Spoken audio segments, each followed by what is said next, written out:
नमस्कार दोस्तों, मैं राम भगत नेगी किन्नौर से। एमसीएन फेसबुक पेज में लाइव एपिसोड जो हर रोज चलता है 7 बजे। आज का जो एपिसोड है हमने स्पेशल रखा है कवियों के लिए। ये शुक्रवार को, अंतिम शुक्रवार को मनाया जाएगा और इसमें हम किन्नौर के जितने भी नवोदित लेखक होंगे, युवा लेखक होंगे या बाल कवि होंगे, उनको मंच पर लेकर आएंगे। हमारा प्रयास है कि हमारे किन्नौर के जितने राइटर हैं जिनको अभी तक मंच नहीं मिला है, जिन्हें अभी तक पता नहीं है कि हम कवि है या लेखक है, रचना है, लेकिन उनकी डायरियों में हमेशा 4 लाइन रहती होगी।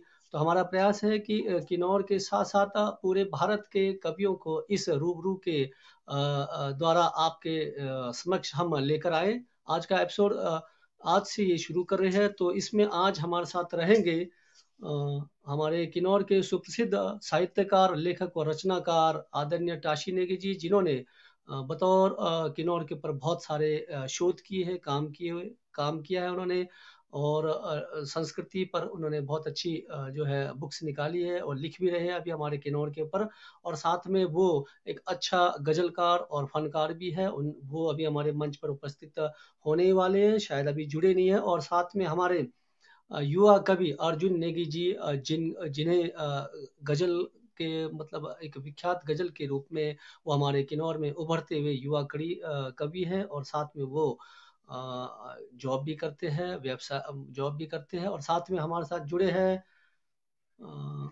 मुकेश नेगी जी सांगला से, जो वरिष्ठ साहित्यकार है और लेखक है, बहुत अच्छे कवि है, रचनाकार है। और साथ में प्रभु जी कल्पा से, जो एक शिक्षक भी है और अच्छे रचनाकार है और समाज सेवक भी है। और हमारे साथ जुड़े हैं आज के इस मंच में बाल कवि चंडीगढ़ से युवराज जी। तो सबको मैं मंच में आमंत्रित करता हूं।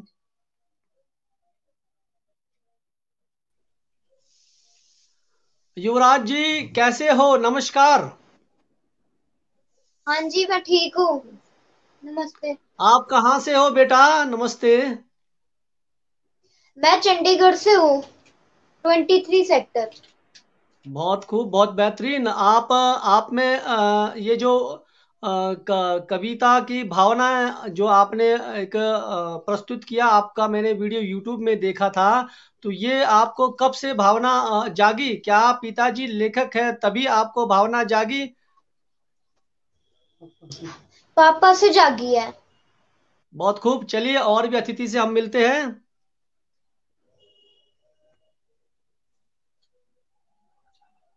मुकेश सर, आपका मंच में स्वागत है जी।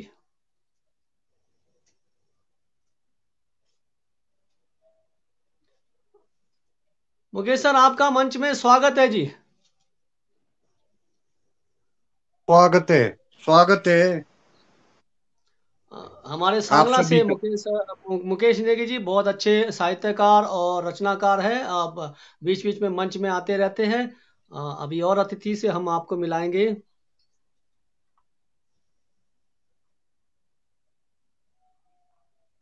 अर्जुन जी नमस्कार। नमस्कार जी, आप आप सभी को बहुत मेरा व्यस्त प्रेम भरा नमस्कार। बहुत खूब, आप बहुत व्यस्त रहते हो और आपने समय निकाला बहुत दौड़ भाग करने के बाद, क्योंकि आपको जो है कार्यालय से और रूम भी आना होता है इस बीच में। चलिए, आज आपने समय निकाला, आभार।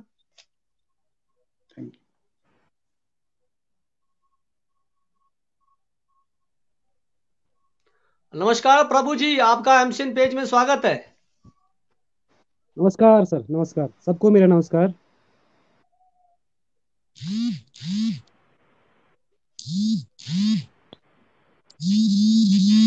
हमारे साथ जुड़ चुके हैं हमारे किन्नौर के रचनाकार, साहित्यकार, लेखक।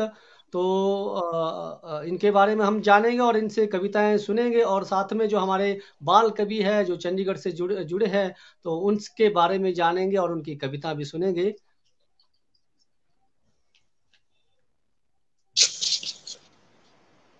टाशी नेगी जी नमस्कार, आपका मंच में स्वागत है जी। जी नमस्कार, नमस्कार कवि जी, आप मेरी आवाज सुन पा रहे हैं? बिल्कुल बिल्कुल आवाज सुन पा रहे हैं। आप देरी से आए, चलिए कोई बात नहीं, हम इंतजार कर रहे थे और आपका पूरा किन्नौर इंतजार कर हाँ रहा था, क्योंकि जानना चाहते हैं हमारे किन्नौर के जो मंच है, ये जो एमसीएन किन्नौर है, हमारे किन्नौर के रचनाकारों को भी जानना चाहते हैं, तो हमारा प्रयास है आज सबका रूबरू करवाएं। तो चलिए सबसे पहले हम बाल कवि जो हमारे बीच बैठे हैं इनके बारे में जानेंगे। ये चंडीगढ़ से है, इनके पिताजी भी एक लेखक है, लेकिन ये बहुत बेहतरीन कविता सुनाते हैं। इन्हें मंच पर लेकर आते हैं और इनकी कविता सुनते हैं, उसके बाद हम अन्य कवियों से रचना जो है परिचर्चा करते रहेंगे। बेटा युवराज जी, आपका मंच में स्वागत है, आप अपनी कविताओं को सुनाएं। हाँ जी, आपका मंच में स्वागत है, आप अपनी कविता को सुना सकते हो। धन्यवाद। आप सभी को मेरी नमस्कार। मेरी पहली कविता का नाम है बच्चों के दिल की बात। डांट अच्छा रही क्यों मम्मी मुझको। बेटा एक सेकंड में आपको रोकता हूं। हाँ जी, आपका अपना पूरा परिचय बताएंगे आप? हाँ जी, जी मेरा नाम राज है। मैं सेंट स्टीफन स्कूल में पढ़ता हूँ, 5th क्लास में, जी सेक्टर 45। जी। मेरे पापा चलिए शायद तकनीकी प्रॉब्लम आ गई है।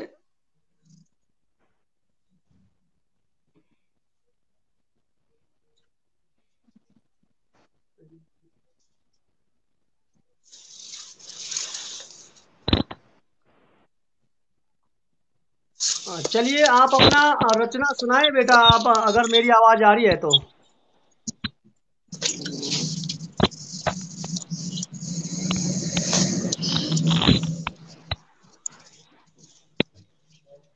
मुझे लगता है कवि जी ये नेटवर्क का इशू आ रहा है इनका। जी जी जी जी।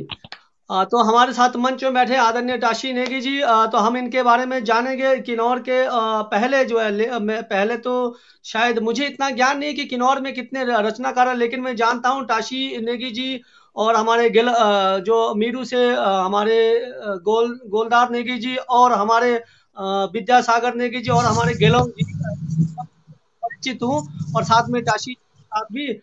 लेकिन टाशी जी नेगी जी जो है अपने जो है जो अपने कार्यकाल में इन्होंने किन्नौर के ऊपर शोध किया, किन्नौर की संस्कृति पर शोध किया है। तो जानेंगे महोदय जी, आप ये बताएंगे कि जो आपने जो किन्नौर के ऊपर शोध करना जो 19 साल की एज में आपने जो एक लेखनी पर जो खासकर किन्नौर के लिए आपने सोचा, तो ये आपने अपने मन में और दिमाग में ये कैसा आपका विचार आया कि मैं किन्नौर की संस्कृति के ऊपर लिखूं, जबकि उस समय आपकी उम्र 19 साल की थी? बहुत सबसे पहले तो आपका बहुत बहुत धन्यवाद कबीराम जी कि आज आपने हमें ये मंच दिया, और ये जो प्रश्न आपने किया है ये बहुत अच्छा प्रश्न किया है, और अभी तक आप पहले ऐसे शख्सियत हैं जिन्होंने ये सवाल किया है। जी देखिए धन्यवाद। रुचि की जहां तक बात है कवि जी, ये इंसान के मन में या उसके दिमाग में कब उत्पन्न होती है ये तो शायद विधाता ही जानता है। तो जब मैं 19 साल के एज में था तो उस वक्त मैं इंटरमीडिएट पढ़ रहा था, यानी +1 में पढ़ाई कर रहा था कल्पा के स्कूल में। तो उन दौरान थोड़ा सी कविताएं लिखने का शौक था, और कविताएं लिखने के साथ साथ जो है मैंने ये भी देखा कि हमारे किन्नौर की संस्कृति, किन्नौर के इतिहास को लेकर के जितने भी लेखकों ने लिखा है उनमें ज्यादातर किन्नौर के बाहर के लोग हैं। कुछ अंग्रेज लेखक हैं, कुछ भारतीय लेखक हैं। और दूसरा जो एक खास बात कविता लिखते हुए जो एक खास चीज जो मैंने अनुभव किया था वो था हमारे किन्नौरी लोकगीत।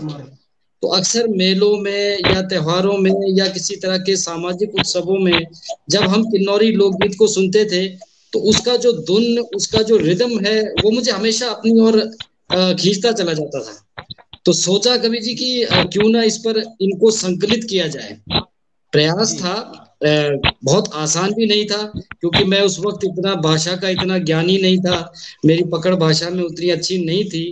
लेकिन मैंने थोड़े थोड़े जो अपने गांव के परिवार में जो बुजुर्ग लोग हैं उनसे मिलकर के वो किन्नौरी लोकगीतों का एक संकलन किया, और लगभग 80 लोकगीत है वो जो मैंने संकलित किया। तो उन लोकगीतों का फिर अनुवाद भी करना, और एक अनुवाद करना अपने आप में एक आर्ट है, अपने आप में एक कला है। आप सभी महानुभाव इस बात को बहुत अच्छे से जानते हैं।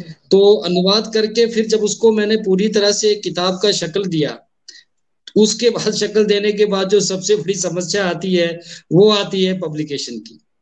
तो कवि जी, जो पब्लिकेशन को लेकर के जो मेरी यात्रा कभी हम आपसे बात करेंगे रही है, वो बहुत कटु अनुभव भी रहा है और बड़ा जी दुखदायी यहाँ अनुभव भी रहा बताना है। पड़ेगा, ये मंच ही इसलिए रखा है परिचर्चा, यहाँ आप बताइए, क्योंकि आपका एक स्ट्रगल लाइफ है जो हम लिखते हैं, लेकिन ये जो पब्लिकेशन की बात आती है तो लोग ये समझते हैं कि आसानी से बुक निकलता होगा या फिर कोई भी छपवाता होगा, लेकिन इसके बारे में आपको गहराई से बताना होगा कि इतना स्ट्रगल करना पड़ा आपको।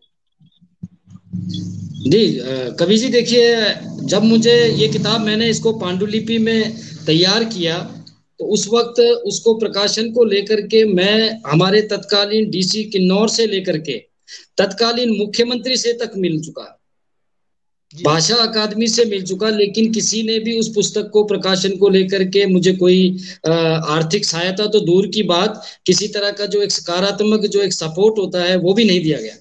और बहुत और आखिर में मैं थक हार गया, मैंने उसको फेंक दिया। मैंने कहा यार इसको करना ही नहीं कुछ भी, कौन पूछने वाला है यहाँ लेखक को, कौन पूछने वाला है हमारे कलम की जो ताकत है या जो भी हम लिखते हैं। मैंने उसको फेंक दिया। और यूं ही एक दिन जहन में अखबार या किताब पढ़ते पढ़ते जो है नेशनल बुक ट्रस्ट जो दिल्ली में है, एक बहुत बड़ी एजेंसी है जो शिक्षा को और पब्लिकेशन को लेके काम करती है सरकार का, तो उसको मैंने खत लिखा और उन्होंने कहीं किसी मुझे एक शख्स का नाम दिया, डॉक्टर गणेश नारायण देवी जी, भारत के बहुत बड़े समाज सेवी, पद्म विभूषण गणेश नारायण देवी जी, उनसे मैंने संपर्क साधा। और लगभग 19 साल जब मैं था और मेरी उम्र 26-27 साल हो गई, तब जाकर के वो पुस्तक प्रकाशित हुई राम भगत जी साहित्य अकादमी दिल्ली से। तो अब आप सोचिए कि उस वक्त जब 5-6 सालों बाद वो पुस्तक जब मेरी प्रकाशित हुई, तो जो मुझे खुशी का अनुभव हुआ है या मुझे जो प्रसन्नता हुई होगी, वो तो आप एक लेखक के आप अच्छे से समझ सकते हैं। तो ये तो मैंने एक संक्षिप्त में आपको ये बताया, लेकिन कठिनाई प्रकाशन को लेकर के हिमाचल प्रदेश जैसे राज्य में अभी भी है और ये एक सच्चाई है। सर, मैं एक चीज और जानना चाहूंगा, आप किन्नौरी संस्कृति पर लिखे और किन्नौरी पांडुलिपिया पर जो आपने काम किया, उसके बाद आप जो है उर्दू की ओर गए। इस पर आप थोड़ा सा बताएंगे, जिस प्रकार से आप उर्दू पर काम करते हो। उर्दू गजल बहुत बेहतरीन आप सुनाते भी हो, आज आपको सुनाना भी पड़ेगा मंच के द्वारा। तो उर्दू का जो आप जो उर्दू की ओर किस प्रकार से आपका रुख गया, तो ये मंच में जरूर बताएं। देखिए, उर्दू का ये सौभाग्य समझिए मेरा कि सोलन में भारत सरकार का एक छोटा सा सेंटर है, उर्दू को लेकर के वो काम करते, उर्दू भाषा को लेकर के काम करते सपरून में। तो इस सेंटर में मुझे दाखिला मिला और वहां पे लगभग 1 साल तक मुझे लिंग्विस्टिक स्टडी करने का मौका मिला। ये इसलिए जरूरी था राम भगत जी, क्योंकि एक लेखक, एक राइटर, एक कवि जब तक उसको भाषा पे पकड़ नहीं है, शब्दों पे पकड़ नहीं है, व्याकरणात्मक विशेषताओं की पकड़ नहीं है, तो मुझे लगता है कि उसकी लेखनी कहीं ना कहीं डगमगाती रहती है। तो भाषा को लेकर के अध्ययन करने का मेरा शौक इसलिए भी रहा क्योंकि हमारे किन्नौर में आपको पता है कि 7 तरह के डायलेक्ट्स हैं, 7 डायलेक्ट्स हैं, और उन 7 डायलेक्ट्स के अपने फीचर्स हैं। तो उन फीचर्स को समझने के लिए मुझे पहले खुद भाषा का ज्ञान होना जरूरी था, और वो मौका मुझे दिया उर्दू भाषा ने। और उर्दू भाषा ने जब मुझे मौका दिया तो वो 1 साल का मेरा ट्रेनिंग प्रोग्राम रहा सोलन में। और उसके बाद फिर मैंने पंजाब यूनिवर्सिटी से उर्दू भाषा में ही स्नातकोत्तर उपाधि हासिल किया। और उसका जो मुझे बेनिफिट हुआ राम भगत जी, वो ये रहा कि भाषा की जो बारीकियां होती है, कि वो चाहे उर्दू हो, हिंदी हो, इवन हमारे किन्नौर की भाषाएं हैं या लोक भाषाएं हैं, उनकी बात करें तो उनको पकड़ने के लिए आपके पास एक भाषात्मक ज्ञान का होना जरूरी है। और जब तक आपके पास ये नहीं है तो फिर हम किसी भी भाषा पर अच्छी पकड़ नहीं बना सकते। और उसको लेकर के और किन्नौरी लोक भाषाओं पे अध्ययन को करना मेरा एक खास रुचि रहा है। और 2006 में मैं आपको साथ में ये भी ऐड कर दूं कि हिमाचल भाषा संस्कृति विभाग, हिमाचल एकेडमी जो है शिमला में, इनको लेकर, इनके साथ मैंने एक किन्नौर की लोक भाषा के ऊपर एक छोटा सा शोध कार्य किया है। और वो शोध कार्य करके जब किन्नौर की भाषाओं की जो विशेषताएं मेरे सामने आई, तो मैं खुद भी बड़ा आश्चर्यचकित हुआ कि भाई एक ऐसी लोक भाषा जिसकी कोई लिपि नहीं है, देखिए कितने वर्षों से वो अपनी भाषात्मक विशेषताओं को संजोए बैठा है। तो ये भाषा को जानने का, भाषा को लेकर के जो शौक है या उसमें जो विशेषताएं हैं उसको जानने का जो एक दिल में ये कह लीजिए एक तमन्ना थी, वही तमन्ना मुझे उर्दू की तरफ ले गई। चलिए, आपसे चर्चा करते रहेंगे। हमारे बीच यहाँ पर आज के अतिथि, मेन अतिथि कहेंगे, हमारे बाल कवि है, क्योंकि हमारा मकसद है कि किन्नौर में बाल कवि जो है रचनाकार बहुत कम आ रहे हैं मंच की ओर, क्योंकि शायद जो है यहाँ पर सिंगिंग की ओर ज़्यादा ध्यान देते हैं और म्यूजिक की ओर ज़्यादा ध्यान देते हैं, लेकिन कवि बनना शायद किन्नौर में बहुत कम लोगों की इच्छा रही है। तो बाल कवि से हम सुनते हैं। युवराज जी, मेरी आवाज़ आपको आ रही है तो आप अपनी कविता सुनाए। हाँ जी, मेरे को आपकी आवाज आ रही है। जी, आप अपने कविता सुना सकते हो। जी, मेरी पहली कविता का नाम है बच्चों के दिल की बात। क्या बात है। स्वागत है युवराज जी। डांट रही क्यों मम्मी मुझको, समझाऊं मैं कैसे तुझको, चाहता तो मैं भी हूँ पढ़ना, टीवी देखना थोड़ा कम करना, पर मिलकर सब ये याद दिलाते, टीवी मुझसे ये लगवाते। डोरेमोन, नोबिता और शिजुका, भीम, कालिया और वो बंदर उनका, डोरेमोन सपने में आता, गैजेट दिखा दिखा चिढ़ाता, दुनिया इनकी मैं खो जाता हूँ, इनके जैसा ही हो जाता हूँ। शिनचैन लगता बड़ा प्यारा, पापा जैसा लगता मिस्टर नोहारा, दिल करता है फुरफुरी नगर जाऊं, मोटू पतलू और चिंगम सर से मिलकर आऊं। मम्मी पापा आप लगते बड़े अच्छे, पर हम क्यों नहीं लगते तुमको अच्छे। पास नहीं है वक्त तुम्हारे, ऑर्डर कितने सख्त तुम्हारे, बिना हिले तुम खेलो कितना, मुंह के बिना तुम चिल्लाओ जितना, चीज कोई नहीं हिलनी चाहिए, खेलो बच्चों को खेलना चाहिए। याद करो अपने भी वो दिन, तुम्हें नहीं था किसी ने रोका, पर तुमने हमको कितना टोका। एक बार अपने बचपन में जाओ, फिर जो समझाना है वो समझाओ। बहुत खूब, बहुत धन्यवाद। बेहतरीन, बहुत बेहतरीन। और अर्जुन जी, आप क्या कहना चाहेंगे युवराज के ऊपर? युवराज ने बहुत बेहतरीन कविता सुनाई है।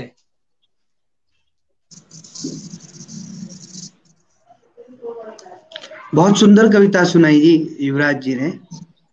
और इस उम्र में इस प्रकार से लेखनी पे पकड़ होना, ये अपने आप में एक उपलब्धि है और इनका भविष्य मुझे बहुत उज्जवल लग रहा है। तो इसी प्रकार से यदि कवि गणों से ये जुड़े रहेंगे तो और भी इनको, जैसे हम सीख रहे हैं, इनको भी सीखने का मौका मिलेगा। और जैसे जैसे इन्होंने कविता में बातें बताई हैं, तो इसी प्रकार से इनका भविष्य जो है निसंदेह उज्जवल है। जी अर्जुन जी, मैं ये चाहता हूँ जो हमारे किन्नौर के जो बाल कवि है या फिर जो पढ़ने वाले बच्चे अपने स्कूल की जो कविता है वो भी इस मंच के द्वारा सुनाए। तो मेरा एक प्रयास है, अगर अभिभावक इस पेज के द्वारा अपने हमारी बातों को सुन रहे, तो आप अपने बेटों को इस मंच के द्वारा स्कूल की, चाहे अपने स्कूल की ही चाहे पोएम क्यों ना हो, इस मंच के द्वारा जरूर सुनाए, ताकि उनमें जो है एक जो है योग्यता आए कि वो मंच में कैसे उनको बोलना है, किस प्रकार से उनको खड़े रहना है, किस प्रकार से मंच का पालन करना है, ये सीखे। तो अर्जुन जी, क्या हमारे किन्नौर के जो युवा जो बाल कवि है उनको आगे आना चाहिए, अभिभावकों को आगे लाना चाहिए क्या? बिल्कुल जरूर जी। जी सर। लेखन एक कला जी होती सर। है। जी जी लेखन एक कला इसलिए होती है। बोलो बेटा बोलो। बोलिए ये युवराज जी। कविता मैंने जी सर, ये चलिए, आप कविता सुनाइए। मैंने नहीं लिखी, मेरे पापा ने लिखी है। हाँ हाँ, वो आपकी पापा की कविता है, लेकिन आप बेहतरीन तरीके से सुना रहे हो। जी जी। जी सर, मैं लिखना चलिए, सीख रहा हूँ। चलो, बहुत अच्छा बेटा, बहुत अच्छा। मुकेश सर जी, आप जो है आपका जो है रचना हम डेली सुनते हैं मंच पर। आप बहुत सारी जो है गतिविधियों में जुड़े हो, फेसबुक में, व्हाट्सएप में, इंस्टा में बहुत ज्यादा आप जो है गतिविधियां अब मंच में, और हमारे किन्नौर के जो मंच है उसको भी आप बखूबी से संभाले रखते हो। तो आप ये बताएंगे कि आपका जो ये कविता का लेखनी का जो आपका श्रेय आपने किस प्रकार लिया और कब आपको जो है कविता लिखने का शौक हुआ, मुकेश जी? जी बिल्कुल। कविता लिखना तो मैंने बहुत बाद में शुरू कर दिया था, पर हिंदी साहित्य के प्रति मेरा रुझान 1996 से बढ़ा था।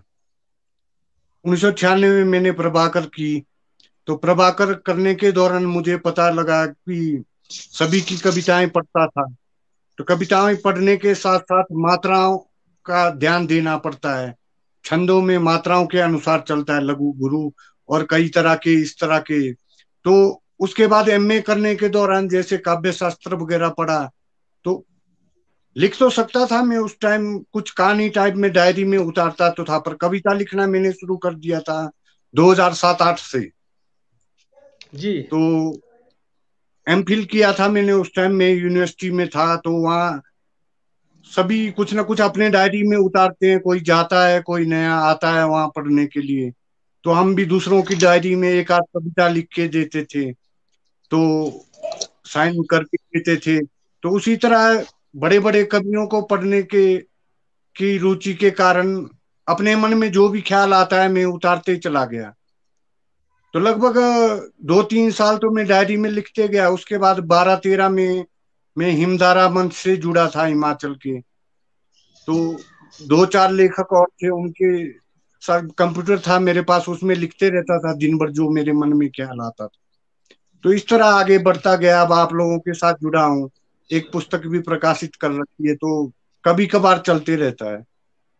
अब ये आने वाली हमारे किन्नौर की जो पुस्तक है उसके आप संपादक भी हो। चलिए 4 लाइन आप हमारे किन्नौर के लिए जरूर सुनाएं, किन्नौर के मंच के लिए।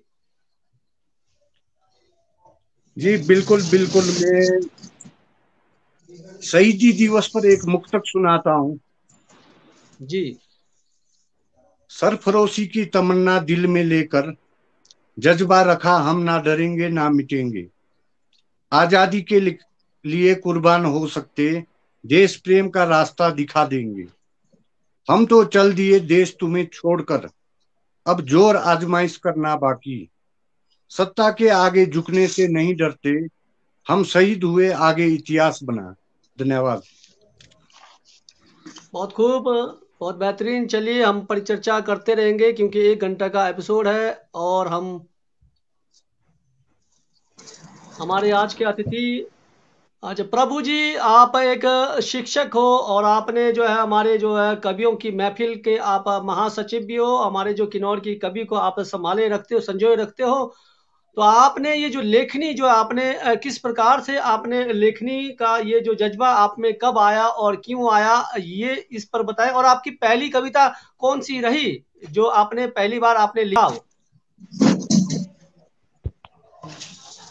जी हाँ, सबसे पहले तो यही कहूँगा कि जब मैं स्कूल में था, मेरा स्कूल का टाइम चल रहा था, तो शायद मैं 10th या +1 में रहा हूँगा। वहाँ से जी। थोड़ा मेरे को इंटरेस्ट जागा कि ये लिखना, क्योंकि ये आकर्षित करता था मुझे। जैसे जी। कविताएं हैं, रचनाएं हैं, गीत है, ये सारी चीजें। तो वहाँ से मेरा आकर्षण थोड़ा सा शुरू हुआ और मैं कोशिश करने लगा +1 क्लास से कि मैं लिखूं। और जैसे जिस तरह से शायरी लिखते हैं या कोई गीत लिखते हैं, इस तरह से मैं कोशिश कोशिश करते रहता था। तो वो कभी किसी पन्ने में छूट जाता था, कभी गुम हो जाता था, या कभी फट जाता था। जी। तो इस तरह से मैंने उसको संभाल कर नहीं रखा। और धीरे धीरे जब मैं कॉलेज पहुंचा, तो कॉलेज का एक मैगजीन आता था, वहां पर मैंने 1-2 रचनाएं, छोटी छोटी रचनाएं, कविताएं वो प्रकाशित हो गई थी मेरी। जी। तो उसके बाद अब पिछले समय से मैं निरंतर ये कोशिश कर रहा हूँ कि मैं लिखूं, क्योंकि शब्दों का ज्ञान, भाषा का ज्ञान अभी है नहीं उतना। तो अपने आप को एक प्रयास कर रहा हूँ कि मैं अच्छा लिखने की कोशिश करूँ। और जब मैं कॉलेज कर रहा था, तो एक छोटी सी कविता टाइप की लिखी थी कि एक नज्म टाइप की थी वो। तो उसमें मैंने लिखा ये था कि तन्हाइयों का सबब न पूछे अब कोई हमसे, चले क्या आते बात हैं है, पर रातों में मारे गम से, क्या बात है। जद्दोजहद है खुद की अपनी ही जिंदगी, तो क्या शिकवा और क्या गिला करे अब हम किसी से। तन्हाइयों का सबब न पूछे कोई हम। ये एक कोशिश की थी, बहुत पुरानी बात है। तो अब ये मैं कोशिश कर रहा हूँ कि धीरे धीरे अपने आप को बनाऊं और निखारूं अपने लेखन कला को। बहुत खूब, बहुत जी बेहतरीन। आप स्कूल के शिक्षक हो। आपका एक, मैं ये कहता हूँ कि अगर आपके बच्चे इस प्रकार की कोई कविता सुनाते हो और उनमें कोई जज्बा हो, भले ही स्कूल के ही कविता जो आजकल हमारे बुक्स में होती है वही सुनाते हो, तो हमारे पेज में जरूर लाएं। हाँ जी जी, जरूर। अगर ऐसा कोई मौका होगा या कोई बच्चा ऐसा कोई मुझे मिलेगा जो इंटरेस्टेड है, जिसके अंदर क्षमता होगी लिखने की या जिसका रुझान होगा, तो जरूर हम संपर्क करेंगे आपसे। अच्छा, प्रभु जी, आप काफी महीनों से जो है हमारे किन्नौर के जो मंच को संभाल रहे हो, लेकिन हमारे किन्नौर के मंच में जो है कुछ महिलाएं थी, वो जो है लेफ्ट हो रहे हैं। इसका मुख्य कारण क्या? अब महिलाओं पर जो है परिवार का साथ नहीं मिलता है, या फिर महिलाएं जो है अपने आप ही जो है सक्षम नहीं होना चाहती है? आप थोड़ा अपनी ओर से बताएंगे। देखिए, अब इस बारे में तो मैं भी कैसे कह सकता हूँ। हाँ, ये हो सकता है कि समय ना मिल रहा हो या परिवार का दबाव भी हो सकता है। लेकिन ये जरूर है कि अगर किसी के अंदर किसी चीज को करने का जज्बा है तो वो उसको कभी छोड़ेगा नहीं। वो उसके अंदर खत्म कभी भी नहीं होगा। वो कभी ना कभी उसको करता ही रहेगा, जुड़ा रहेगा इस चीज से। तो शायद कोई व्यक्तिगत या पारिवारिक कारण हो सकता है जिस वजह से वो लेफ्ट हो रहे हैं, या इस तरह का कुछ है। चलिए, और भी हमारे अतिथि जुड़े हैं। युवराज जी, आप हमारे मंच से जुड़े हो, तो आप हमारे बाकी कवियों की कविता और बातें भी सुन रहे हो आप? हाँ जी। चलिए, आप अपनी कविता सुनाइए। आपकी दूसरी कोई और कविता हो जो आपने याद कर रखी हो। हाँ जी, मैंने याद कर लिया। मेरी चलिए, दूसरी सुनाइए। कविता का नाम है मम्मी हमारी सबसे प्यारी। क्या बात है। मम्मी हमारी सबसे प्यारी, काम से नहीं कभी थकती है, ना ही कभी बचती है। आते नहीं है उसे बहाने, हम सबके वो दिल की जाने। ख्याल सभी का कितना रखती, फिक्र कभी ना अपना करती। मम्मी तेरे काम करूंगा, जिंदगी तेरी आसान करूंगा। प्यार बड़ा है हमको तुमसे, मांगती नहीं कभी कुछ हमसे। कोई चाहे पुलिस इंजीनियर, कोई डॉक्टर बनना, पर मैं चाहूं बस तेरे जैसा बनना। ये बहुत बेहतरीन। बेटा, इस बहुत कविता खूब, को बहुत आप खूब। दोबारा सुनाएंगे, लेकिन बिल्कुल हिलेंगे नहीं। आप बहुत ही हिल रहे हो, इसमें आपकी जो आवाज अरे बरे जारी है। हाँ जी। मम्मी बिल्कुल ऐसे हमारी ही सबसे प्यारी, जी। मम्मी हमारी सबसे प्यारी, काम से नहीं कभी बचती है, ना ही वो कभी थकती है। आते नहीं है उसे बहाने, हम सबके वो दिल की जाने। ख्याल सभी का कितना रखती, फिक्र कभी ना अपना करती। मम्मी तेरे काम करूंगा, जिंदगी तेरी आसान करूंगा। प्यार बड़ा है हमको तुमसे, मांगती नहीं कभी कुछ हमसे। कोई चाहे पुलिस इंजीनियर, कोई डॉक्टर बनना, पर मैं चाहूं बस तेरे जैसा बनना। बहुत खूब, बहुत खूब, बहुत बेहतरीन आपकी कविता। आदरणीय दाशी जी, बच्चे के बारे में कुछ आप बताएंगे कि जो है जिस प्रकार से ये कविता सुना रहा है, तो क्या हमारे किन्नौर की इस प्रकार के बच्चों को भी आगे आना चाहिए? क्योंकि किन्नौर में क्या, मैंने तकरीबन देखा कि आजकल बच्चे गेम में ही पड़े रहते हैं, मोबाइल पकड़ा देते हैं और गेम थमा देते हैं, रो जाते हैं। तो आप कुछ बताएंगे हमारे किन्नौर के दर्शकों के बिल्कुल। लिए, आदरणीय दाशी जी? हाँ जी, हाँ जी, बिल्कुल। देखिए राम भगत जी, आप हम सब अच्छे से जानते हैं कि जिस तरह से आज हमारे बीच में ये बाल कलाकार, मैं बाल कलाकार भी कहूंगा और बाल लेखक और बाल कवि भी, जी। बहुत प्रशंसा के योग्य है। इनका जो ये आर्ट है, इस तरह के कविता को प्रेजेंट करने का, ये बहुत कम बच्चों में देखा जाता है। और जी। दूसरी बात ये है कि जहां अगर हम, जो आपने सवाल किया कि किन्नौर के बच्चों को लेकर के, तो देखिए प्रतिभा की कमी कहीं नहीं है। लेकिन क्या है कि प्रतिभा को सामने लाने के लिए उपयुक्त मंच नहीं मिल पाता है, और यही मंच न मिलने की वजह से बहुत सारे जो प्रतिभावान हमारे बच्चे हैं हमारे किन्नौर में भी, वो या तो वो शर्मा करके या मंच न मिलने की वजह से पीछे रह जाते हैं। मैं इस मंच के माध्यम से हमारे किन्नौर के जितने भी बाल कलाकार हैं, कवि हैं, लिखने के शौकीन है, कोई पेंटिंग करता है अच्छा, उन सभी माता पिता को, अभिभावकों को ये गुजारिश करना चाहता हूँ कि जो बच्चे जिस भी प्रकार के रुचि रखता है, वो पेंटिंग में है, कविता में है, लेखनी में है, तो उस रुचि की तरफ उसको प्रमोट करने का प्रयास कीजिए, उसे उस तरफ जाने दीजिए कि भाई आप जाओ, पढ़ाई के साथ साथ ये चीजें भी करो। देखिए, लिखना बहुत सहज नहीं है, ये आप हम सब जानते हैं, लेकिन लिखने वाला जो आदमी है वो बहुत बहुत बहुत आगे निकल जाता है। वो ये बात अलग है कि वो अपने प्रोफेशन में जुड़ता है, लेखनी जोड़ पाता है लेखनी को या नहीं, लेकिन जिस तरह से ये बाल कवि हमारे बीच में बैठे हैं, ये पूरे किन्नौर ही नहीं बल्कि पूरे देश के तमाम हमारे जो बच्चे हैं उनके लिए एक प्रेरणा है, मैं ऐसा समझ पा रहा हूँ इस वक्त।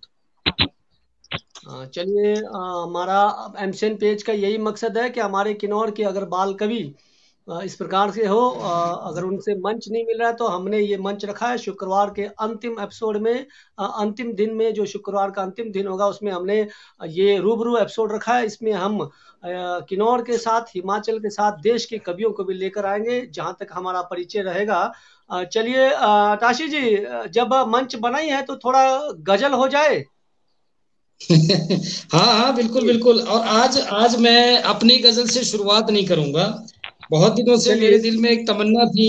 आप क्योंकि उर्दू से जुड़ा हुआ हूँ और उर्दू से इश्क समझ लीजिए, तो आप जानते हैं मिर्जा गालिब साहब हमारे देश के बहुत बड़े शायर हुए हैं, और उनकी एक किताब है दीवाने गालिब, उर्दू में भी है और उसके शायद एडिशन हिंदी में भी अवेलेबल हो जाता है। हिंदी बोले तो मतलब हिंदी स्क्रिप्ट में। तो वो दीवाने गालिब जब हम पढ़ते हैं भगत जी, तो उसमें एक पहला जो गजल आता है वो गालिब साहब ने परमात्मा के लिए कहा है।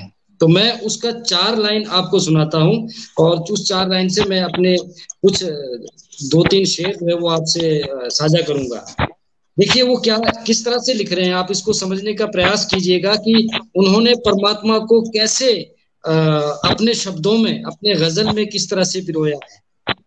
नक्श फरियादी है किसी की शौखी तहरीर का, नक्श फरियादी है किसी की शौखी तहरीर का, कागजी है पैरन हर पैर तस्वीर का, कागजी है पैरन हर पैर तस्वीर का, काव कावे सख्त जानिहाय तन्हाई न पूछ, काव कावे सख्त जानिहाय तन्हाई न पूछ, सुबह करना शाम का लाना जुए हशीर का, सुबह करना शाम का लाना जुए हशीर का। तो ये पूरा एक गजल है कवि जी, और ये मैंने आपको जो है इसके 4 लाइन जो शुरू की जो पंक्तियां हैं वो आपको सुनाया है।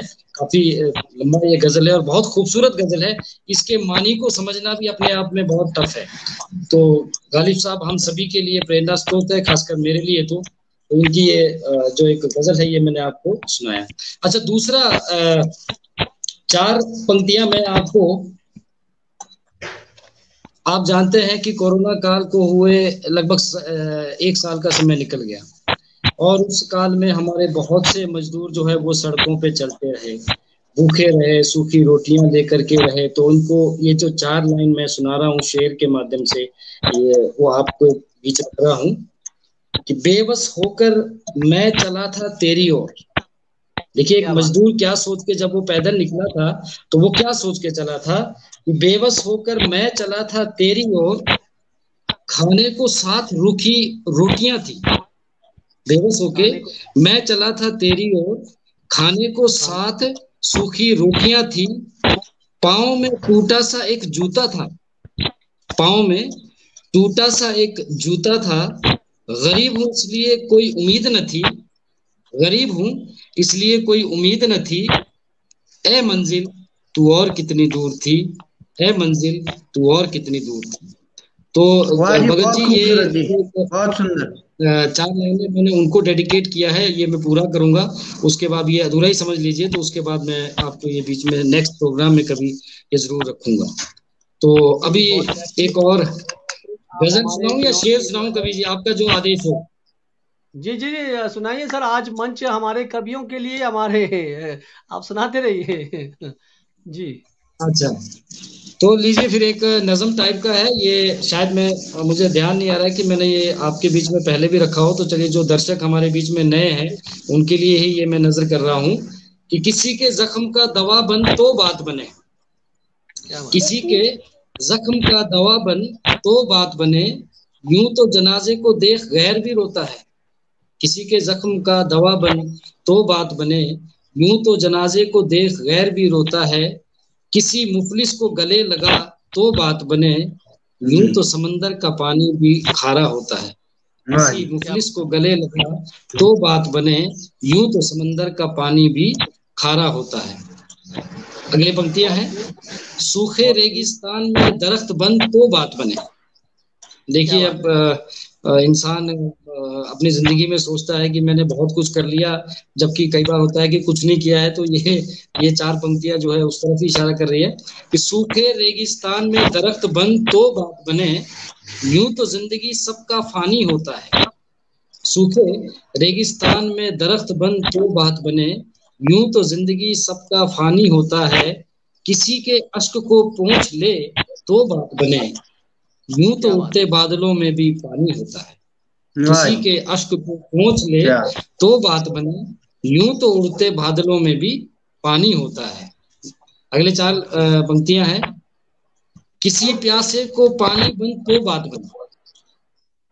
किसी प्यासे को पानी बने तो बात बने, यूं तो आधे जमीन पर भी समंदर है। भगत जी देखिए कि भाई किसी प्यासे को पानी बन तो बात बने, यूं तो आधे जमीन पर भी समंदर है। किसी के गम में दुआ बन तो बात बने, यूं तो हर राह मस्जिद और मंदिर है। किसी के गम में दुआ बन तो बात बने, यूं तो हर राह मंदिर और मस्जिद है। अगली चार पंक्तियां है कि किसी झोंपड़ी का दीवार बन तो बात बने। किसी झोंपड़ी का दीवार बन तो बात बने, यूं तो संगमरमरी महलों में भी वीरानी है। देखिए आलीशान मकान होता है कई बार इंसान के पास, और वो अपने आप में उसी मकान में तना हो जाता है कि किसी झोंपड़ी का दीदार बन तो बात बने, यूं तो संगमरमरी महलों में भी वीरानी है। किसी बेघर का घर बन तो बात बने, यूं तो दुनिया बस शोहरत की कहानी है। किसी बेघर का घर बन तो बात बने, यूं तो दुनिया बस शोहरत की कहानी है। आखिर में चार पंक्तियां हैं, जी किसी दिले नासूर की दवा बन तो बात बने। नासूर जख्म, किसी दिले नासूर की किसी दिले नासूर की दवा बन तो बात बने, यूं तो दवा खानों में दवा बेशुमार है। भगत जी ऐसे तो बहुत सारे केमिस्ट जो है हमको गली गली मिल जाते हैं, ठीक है, लेकिन किसी दिले नासूर की दवा बन तो बात बने, यूं तो दवा खानों में दवा बेशुमार है।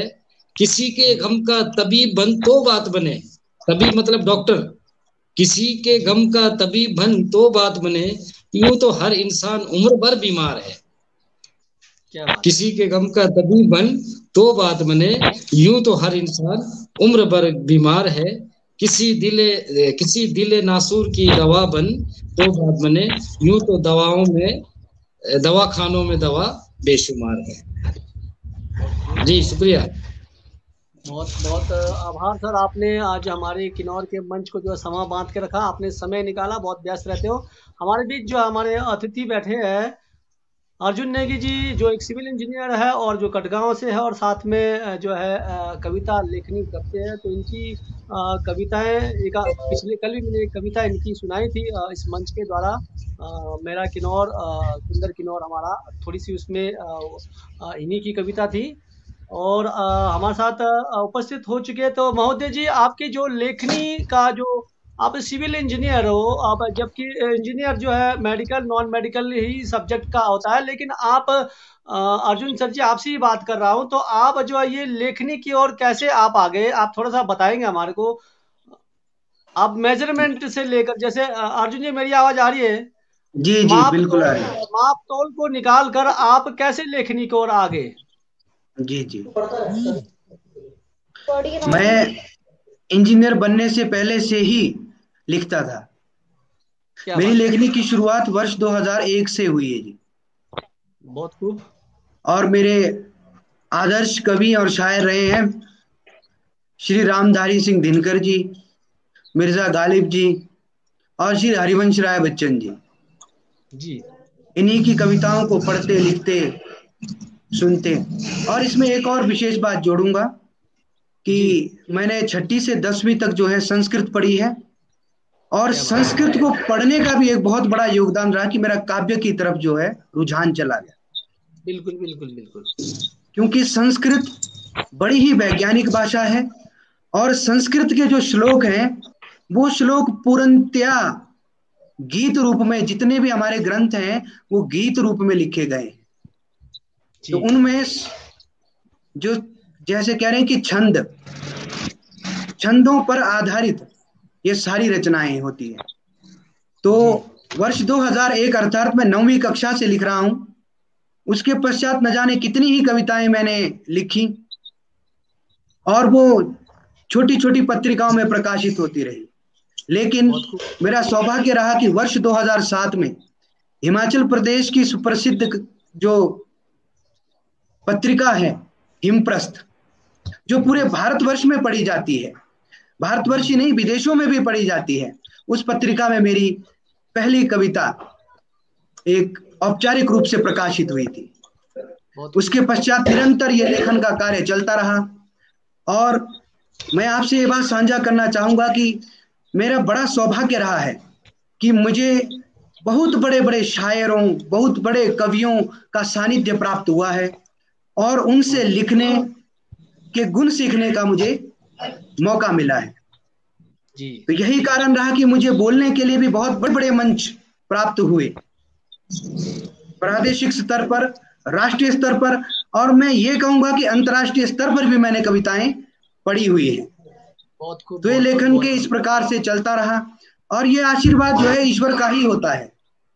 जी जी कहते हैं ना कि हम तो, हमारी कलम में इतनी ताकत नहीं होती है, अगर ये जो विधाता है ये अगर ये ताकत ना दे तो हमारी क्या औकात है कि हम लिख भी पाए, हम सोच भी पाए। तो इसीलिए इस ब्रह्म का ही धन्यवाद है जो हमारे माध्यम से लिखवाते हैं। जी तो आज इस प्रकार से आपके सामने हूं, तो यही आशीर्वाद की कामना आप सभी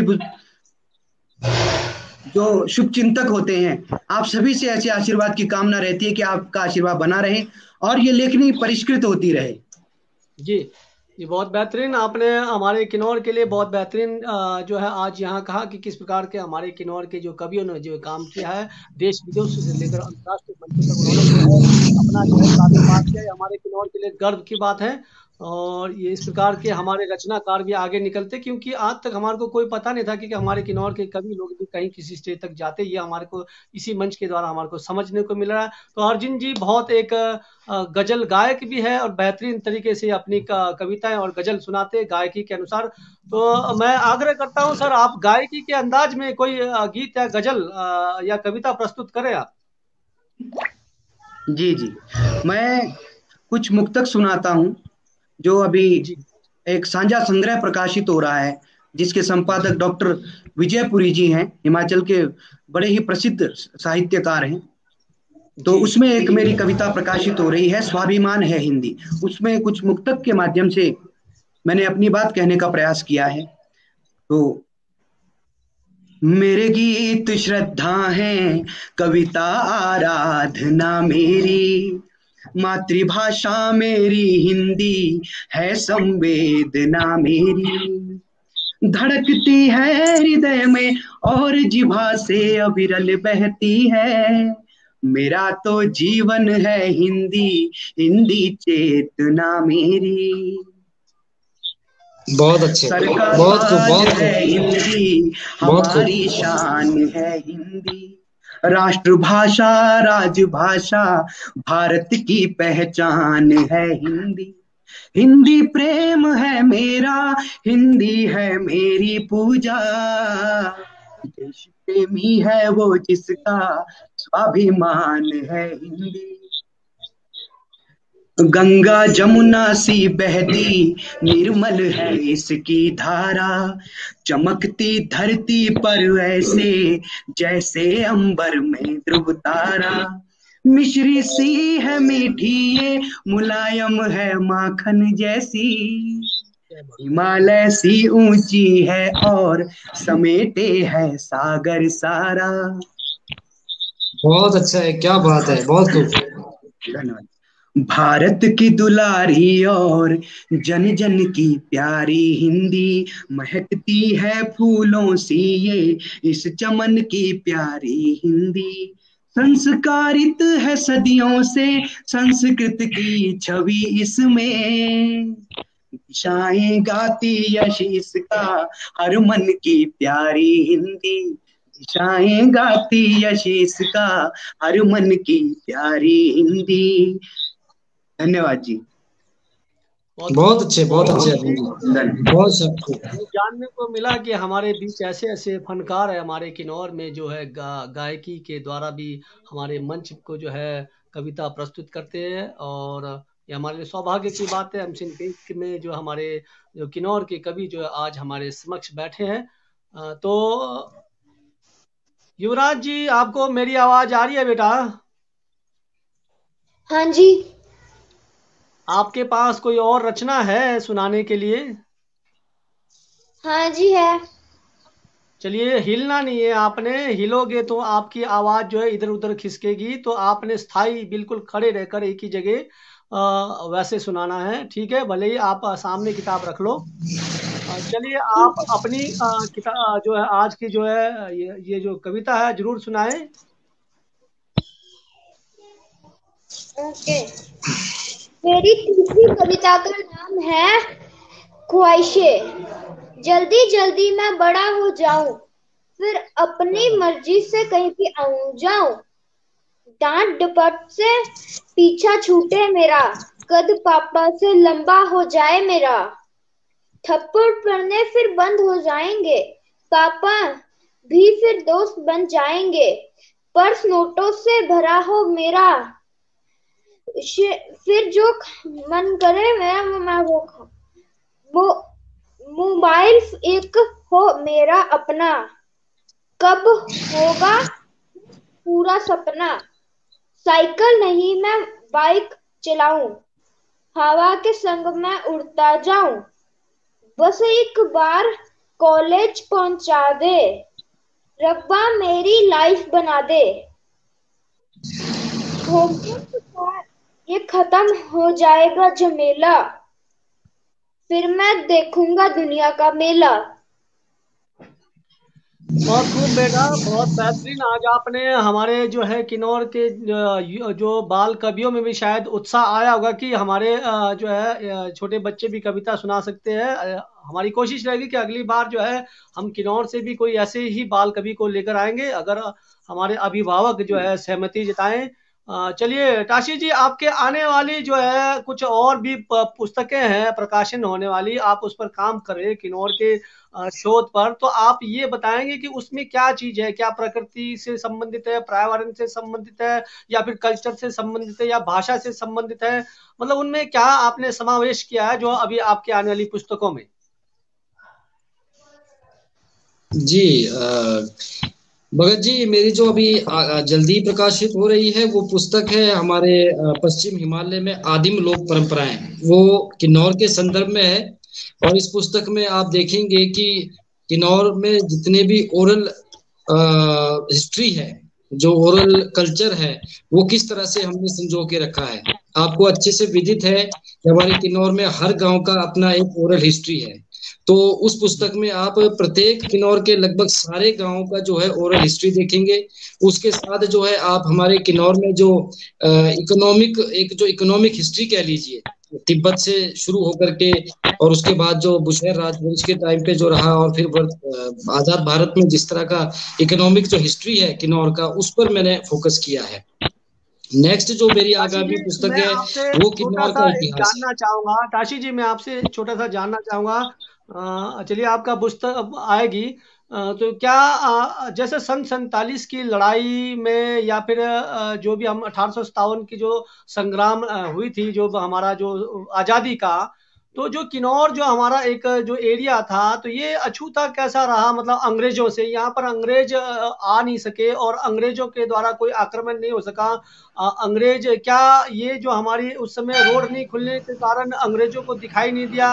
और क्या परिस्थितियां हुई होगी कि उस समय के हमारे लोग जो है जो इस संग्राम में भी शायद आजादी के संग्राम में भी किन्नौर का कोई ऐसा व्यक्ति शायद सामने नहीं आया है। तो आपको थोड़ा सा ज्ञान है कि ये इस पर थोड़ा सा बताएंगे आप? हाँ, राम मगध जी, ये बहुत अच्छा आपने प्रश्न किया है। ये आपने बहुत अच्छा प्रश्न किया है। और अभी शायद अर्जुन जी ने भी वो पुस्तक पढ़ी होगी और मुकेश जी ने भी पढ़ा होगा। हिमाचल कला संस्कृति भाषा अकादमी की एक पुस्तक है। हिमाचल प्रदेश के जितने भी हमारे ये स्वतंत्रता सेनानी रहे हैं, उनके ऊपर एक पुस्तक निकली है। उस पुस्तक में भी कहीं पे भी हमारे किन्नौर के कोई इस तरह के कोई अगर स्वतंत्रता सेनानी थे, उनका कोई जिक्र नहीं आता है। मैं अभी इस मंच पे इस बात को डिस्क्लोज नहीं करूंगा, लेकिन जो किन्नौर का इतिहास जो मेरी आगामी जो पुस्तक आ रही है, उसमें इस पर बखूबी प्रकाश डाला गया है। ये बहुत लंबा सब्जेक्ट है कि वो उसके रीजंस क्या रहे हैं, क्यों ऐसा हुआ है, कि क्या हमारे किन्नौर से कोई भी स्वतंत्रता सेनानी जो है नहीं गए थे, या फिर ऐसे कौन से कारण रहे हैं कि भाई वो अगर वो गए थे तो उनको कहीं पे भी नाम नहीं मिल पाया या उनको स्थान नहीं मिल पाया। ये बहुत लंबा सब्जेक्ट है भगत जी। तो ये मेरी पुस्तक जब आप के सामने होगी, तो उस पुस्तक में मैंने पूरा का पूरा जो है इस पर प्रकाश डाला हुआ है। और इस पर अगर कभी चर्चा करने का मौका मिले तो किसी समय बहुत अच्छे से हम इस पे थोड़ा सा चर्चा करेंगे। ये मैं आपका एक प्रश्न चीज ये बहुत ही बताना चाहता खूबसूरत हूँ, प्रश्न है। एक चीज ये बताना चाहता हूँ, थोड़ा सा परिचर्चा जब चल ही रहा है तो थोड़ा सा ध्यान लगा। जैसे पूरे भारत को पता है कि हमारे जो है पहले वोटर हमारे जो है कल्पा से है, पहले वोटर, मतलब मेरे मुंह में नाम नहीं आ रहा है, जो हमारे आदरणीय शायद जो श्याम भारत श्याम के शरण शरण सर नेगी। पहले नेगी, वोटर। श्याम शरण, श्री श्याम श्याम शरण शरण नेगी। नेगी उनका हाँ हाँ, नाम है। जी। श्याम शरण नेगी जी हमारे जो है भारत के पहले वोटर रहे हैं।